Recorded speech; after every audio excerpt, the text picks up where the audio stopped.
first up, did you have fun playing Aurelion Sol today? Yeah. Secondly, how sad are you that you're probably not gonna get to play him again? I mean, I hope people misclick and don't ban Aurelion Sol, so.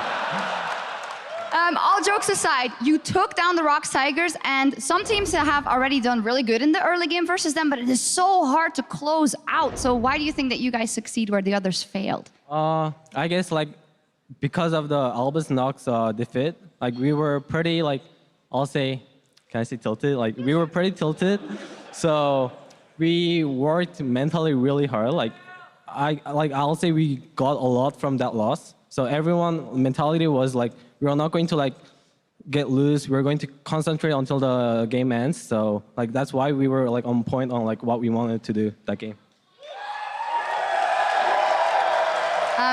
Did it help that G2 lost to Albus Nox Luna moments before? I mean, I feel pretty bad for G2. They're a really good team, but whenever they go for international tournament, they are like nervous or something. So I feel like they are not performing that well. But I do think Albus Nox is really strong team. So like I don't think we lost yesterday's game because we played bad. I just think they played really well. So like yeah, I just think they're a really good team. I think we all have to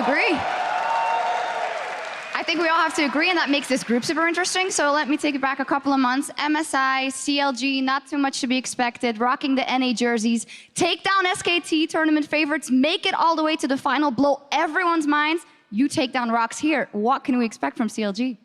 I don't know. We expected us being strong in our group stage. So like we did expect this thing, and like we were saying that the world stage right now is similar to group stage, I mean MSI, because at MSI we also lost to the international team, but we got second place. So like we were going to lose the international team so that we can beat the like Rox Tigers, that non-defeated.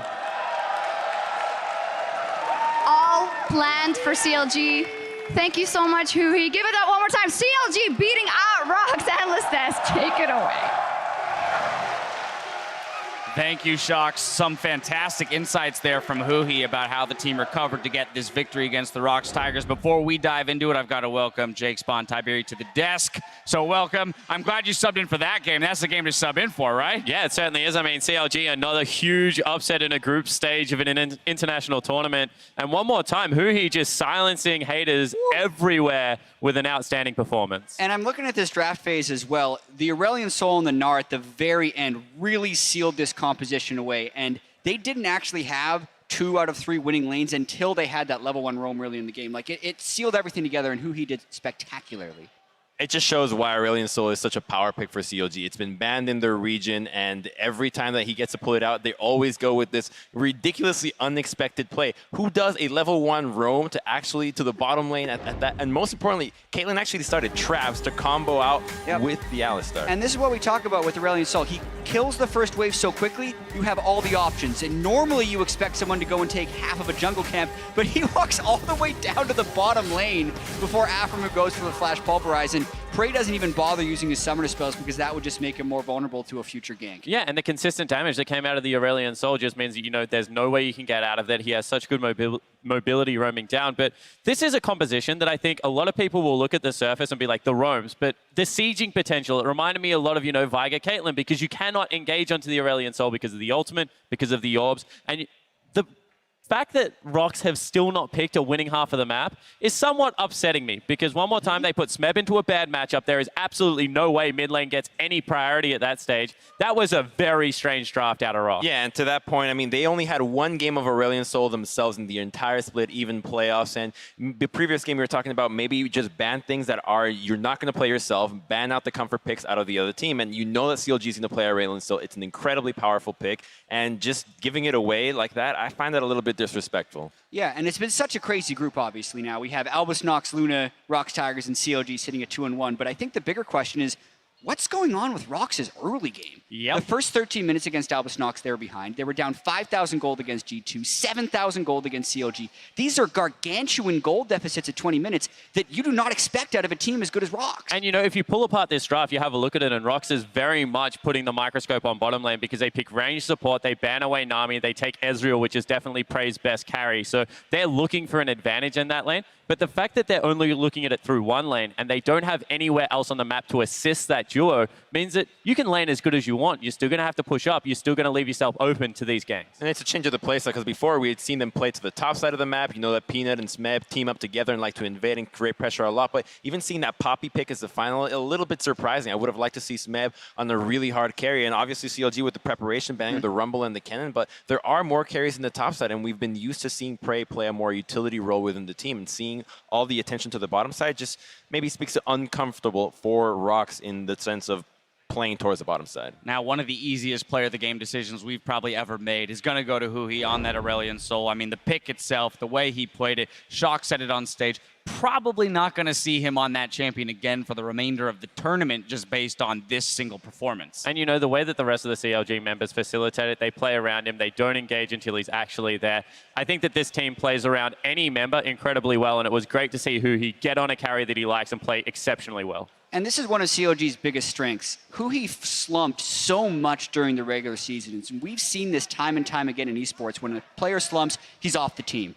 But CLG kept faith in Huhi, kept telling him he was playing well, and then he brings out the MVP performances like we saw here today. Now, Jack, you mentioned we've got 3 teams tied at 2-1 in this group. Group A, this group, is the first group that will be done playing the entire group stage. They play on Thursday. Let's talk a little bit about what we expect next week or what we hope to see out of any of these teams as they have just a little bit of time to go back to the drawing board. And this is why Aaron to find a group with like an upsetting team like Albus Nox as the actual group of death, because none of these teams would have gone into this and been like, what the heck, we're going to drop 2 games against Albus Nox. And that's a real possibility now going into next week for someone like CLG, like G2, who have been so up and down.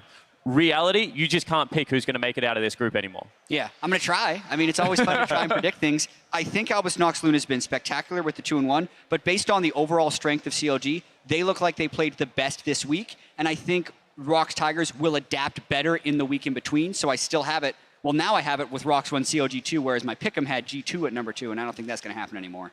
I personally actually think that Albus Nox might be able to make it out of here, but the inconsistency from CLG is something that I find hard to get by. They just keep playing it at your heart by having a really poor performance and then all of a sudden being able to have such a monster game. And it seems that it's so dependent on the picks that they actually get to have. And if a team can figure out what they're trying to do and if they can expand their champion pool in the next couple of days, I think that they'll be able to have a really good shot. Yeah, but so talk to me about this, because we just mentioned, okay, Aurelion Sol might not get picked up, but that's not the whole aspect of this champion select, right? They still had the Nidalee with the Caitlyn. When you talk about the turret sieging, the playmaking potential on Aframo, who, by the way, played phenomenally in this game as well. If it weren't for Huhi, I mean, we would have been looking at him probably for player of the game. So how would you attack this CLG draft? How do you attack this CLG squad going into next week?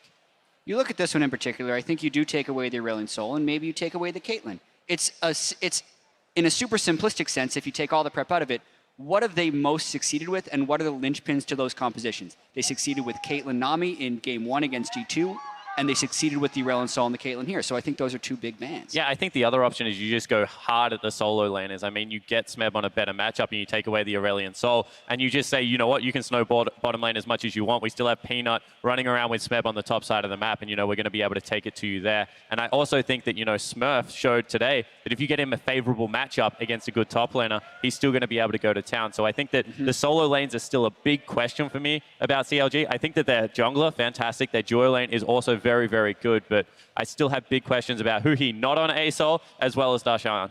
And I think that historically CLG has been the team that almost always plays to the bottom side. They really just put all that effort towards getting the bottom lane ahead. Obviously in this game, Huhi was able to step up, but he was just roaming around the map constantly. And if you can find a way to just prevent that and expect that bottom lane movement and actually not fall prey to it, and at the same time punish the other aspects of the map, it should be a really difficult spot for CLG to find anything in the map. Let's go ahead and talk about this group a little bit more since we have the time. You mentioned Smurf being able to play in a couple of different matchups. We saw him play the Trundle into Poppy yesterday, Poppy into the Trundle today. I mean, he is now making a name for himself. When I look at that Albus Nox roster, you know, initially we're looking at Kira in the mid lane being, you know, one of the big carries. Well, all of a sudden, that roster seems to be expanding, and I'm not able to pinpoint just one single player that I need to attack.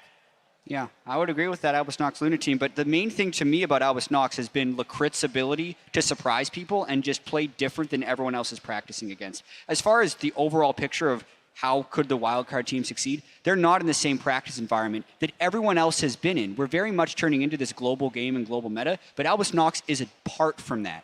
And that, I think, gives them a slight edge coming in here. Do you have a small point you want to throw in there? Yeah, Spot? I was just going to echo that as well, and it's the picks that they do it with, not necessarily a playstyle that just catch you completely off guard. All right, well, Group A just got all that much more interesting, so stay right here because when we return, SKT and the Flash Wolves are up next as Worlds 2016 continues.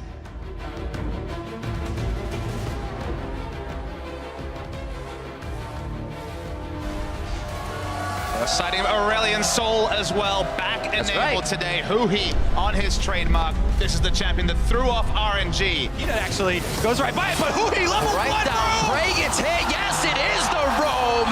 6A's out of mana and Peanut over the wall. Flash knock up onto him. The rest of the team is closing in. New challengers approach from the top side, and that's going to be the Prey Seeker. Can you see us? I'm eating over. Coming. Watch us. He has the flash. Ulted. Nice. Holy fucking shit, Jay. Good shit. This is zero hesitation, CLG. Under the turret could be a little scary for him, and it's going to be 1-2 down. 천천히.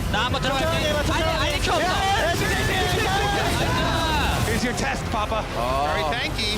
Level 15, 9-0-2. Absolutely blows up Prey. Holy crap. Dookie, Afromu, and Darshan. A huge Gnar ultimate against the wall. Prey now with 6A 1v1 as he tries to get out of the fight. The rest of CLG coming together as well here to pick up another victory at Worlds to go 2-1 in the first week.